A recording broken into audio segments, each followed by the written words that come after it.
the start of the 21st century, planet Earth is really becoming concerned. There is this species called human beings that inhabit this living, pulsing organism, and to put it bluntly, they've gone batshit crazy. It wasn't always this way though. Of course, it's been far from perfect, yet humans and Earth's natural systems used to coexist peacefully for tens of thousands of years, until these beings took a quantum leap and unwittingly dissected themselves from a conscious affinity with the world around them. They used to live ritualistically, harmoniously, gratefully, and synchronistically, but now they think they're separate to it all. They used to have as much respect for their environment as they had for themselves, but now they think they own the earth. The reality is that many of them just don't understand because they're consumed by the materialistic aspects of life, which has resulted in them mistakenly believing that they are alone, unloved, and missing something. How confused and spiritually poor they are. The collective consciousness of humanity resonates with their mother's frequency, so she feels and experiences everything that they do. She wakes up each morning to these little rebels, not just disrespecting her, but themselves too. Ever since they've advanced at agriculture, they've achieved some impressive feats, such as the industrial, scientific, technological, digital, and informational revolutions, but they haven't even got close to putting that advancement to good use. They continue to ideologically divide between one another, which has resulted with continuous fighting over power and resources, including full-blown warfare. The fulfillment of their selfish and downright dirty desires is unfortunately put before the best interests of their fellow man.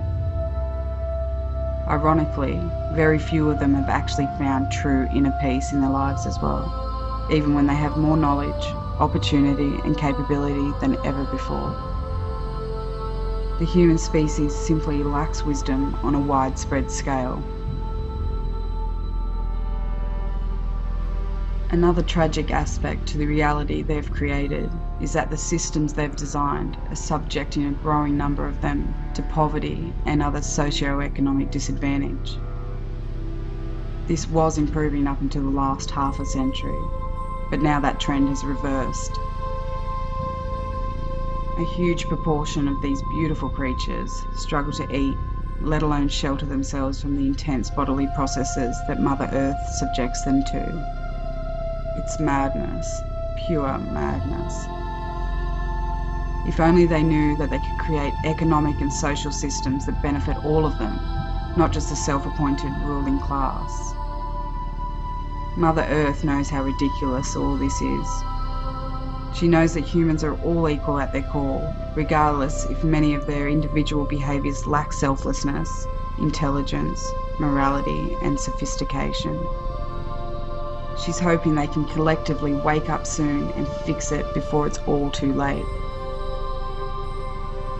On top of these self-abusive actions, many of the Earth's natural systems are dying at the hands of humanity, including animal and plant colonies that humans need to survive and thrive. It's just more self-harm. It's just more cause for alarm. In fact, they have now entered one of the greatest extinctions the planet has experienced, with more and more life disappearing with each cycle of the sun, something that is all too familiar to their mother. Over and over again, she has hit the giant space rocks and had to say goodbye to so many of her friends, but she really doesn't want the humans to go, especially when it would be a self-inflicted demise. The truth is, she loves them so much. They're her favourites so far. She thinks they're loving, funny, smart, creative, magical and adventurous creatures, and she regularly communicates with many of them who have learned the language that she speaks.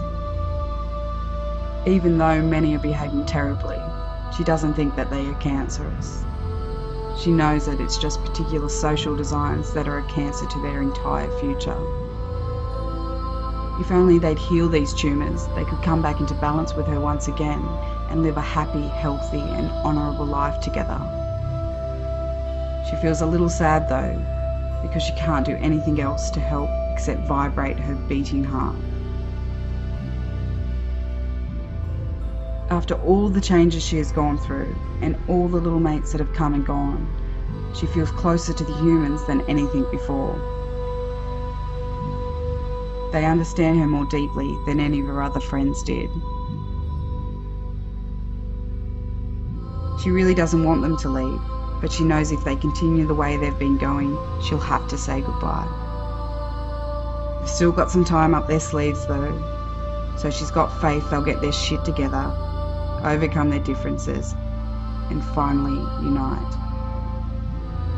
Because after all, if they so choose, they can have the peaceful and fruitful future that all of their hearts secretly dream of.